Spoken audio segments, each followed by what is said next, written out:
39 bob. İsmoil qabiski savdogarlar Yusufni Misrga akilib, Misr podshoyining bir amaldori Yasovullah boshlig'i Potfarga sotgan edi. Parvardigor Yusufga yor bo'lib, uning hamma ishlarini o'ng qildi. U Misrlik xo'jayinning uyida turdi. Potfar Parvardigorning Yusufga yor bo'lib, uning hamma ishlarini o'ng qilganligini bayqidi.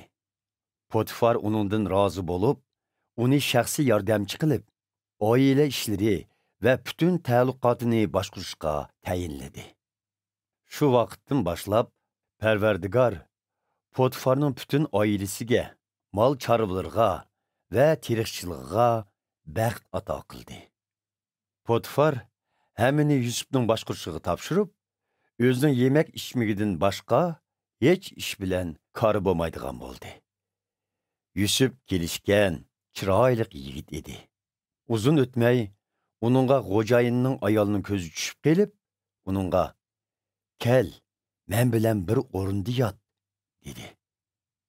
Yusuf rad qilib, "O'ylab ko'ring, xo'jayinim barliq ta'alluqotini mening boshqarishimga topshirdi. Men bo'g'ashqa, u butun oila ishlariga bosh qotirmaydi. Bu oilada men uningga o'xshash huquqliq. Sizdan boshqa hammani menga topshirdi. Siz uning ayoli tutsangiz, men qandoqmi bunday axloqsiz ishni qilib, Xudoning oldida gunohkor bo'lay", dedi. Potfarning ayoli har kuni shirin so'zlar bilan Yusufni o'ziga tortsa-mu, Yusuf uning bilan bir o'rinda yotmoq tugul, uning bilan bir yerda o'tirishni-mu rad qilib keldi. Bir kuni Yusuf o'z ishi bilan uyga kirdi. U chaqda uyda boshqa xizmatchilar yo'q edi.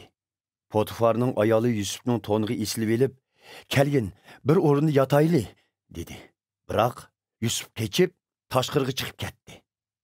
To'ni bo'lsa, ayolning qo'lida qoldi. U Yusufning to'nini tashlab kechib chiqib ketganini ko'rib, chuqon silib, uy xizmatchilarini chaqirib ularga, "Qaranglar, erim akagan Ibroni qul bizga haqorat keltirdi. U mening hujramga kirib, nomusimni tegmoqchi bo'lgan edi. Men ovozimning boricha vaqirdim. U meni vaqirishimni anglab, to'nini ilishqimi ulguramay, kechib chiqib ketdi", dedi. U Yusufning to'nini bermay, erining kelishini kutdi. Eri kelganda uningga mundoq dedi: "Siz akagan yilqi Ibroni qul mening hujramga kirib, menga haqorat keltirdi. Men vaqirgan edim, u to'nni ilishqimi ulguramay, kechib chiqib ketdi." Yusufning xo'jayini ayolining "Sening qulingning menga qilgan muomalasi mana" degan so'zni anglab, intayin g'azablandi.